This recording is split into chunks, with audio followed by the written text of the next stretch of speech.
শ্রমিক স্বার্থে আইনজীবী লড়ছে বন্দে মাতরম। কমল সাহেবের নেতৃত্বে আইনজীবী লড়ছে, কমল সাহেবের নেতৃত্বে আইনজীবী লড়ছে বন্দে মাতরম।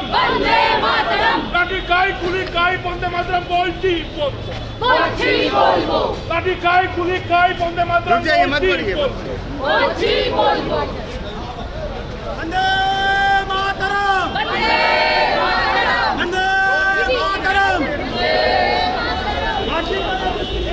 গ্রেফতার করতে হবে। আজি করে হত্যাকাণ্ড হলে কেন পুলিশ মন্ত্রী মমতা সরকার জবাব দাও। আজি করে হত্যাকাণ্ড হলে কেন পুলিশ মন্ত্রী মমতা সরকার জবাব দাও। সিবিআই এর কোন রকম টাল বাহানা মানছি না, মানব না। সিবিআই তুমি বিচার দাও, নইলে দিল্লি ফিরে যাও।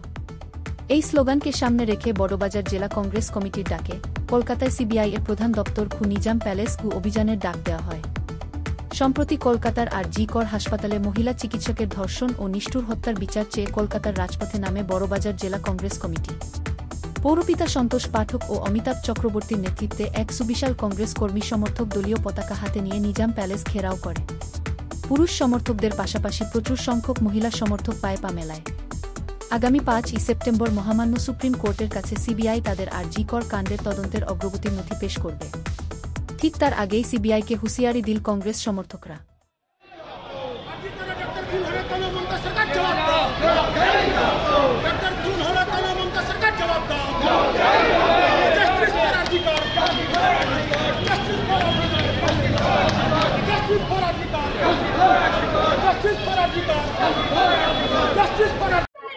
সন্দীপ ঘোষকে সেই কেসে গ্রেফতার করেনি, ওকে একটা করাপশন কেসে অ্যারেস্ট করেছে। তার মানে নিশ্চয়ই কোনো না কোনো জায়গায় সিবিআই দিদি মোদির হাতাত আছে। না হলে যে কেসে সিবিআই এখানে এসেছিল তাকে অ্যারেস্ট করতো, আরও যারা ছিল তাদেরকে অ্যারেস্ট করতো।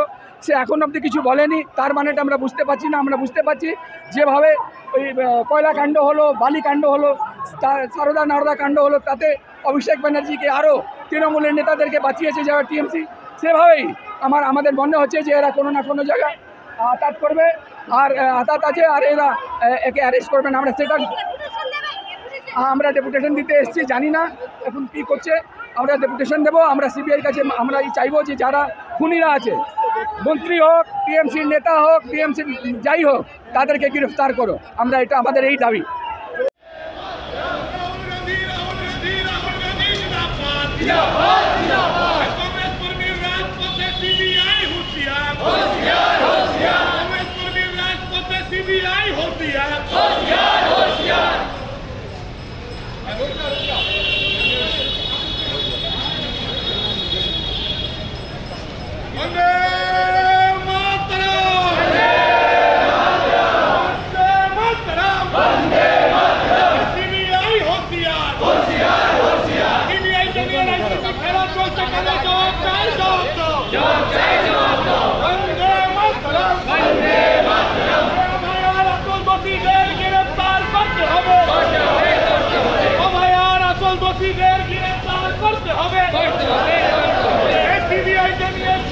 খেলা হচ্ছে কেন?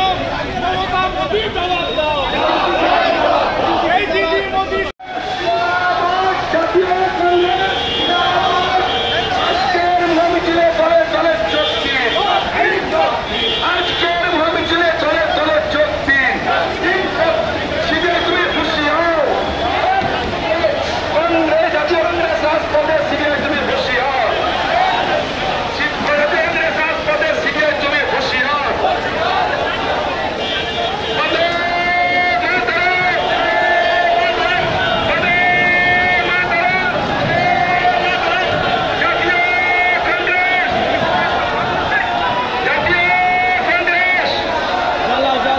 জ্বালাও পুরো সিবিআই কে।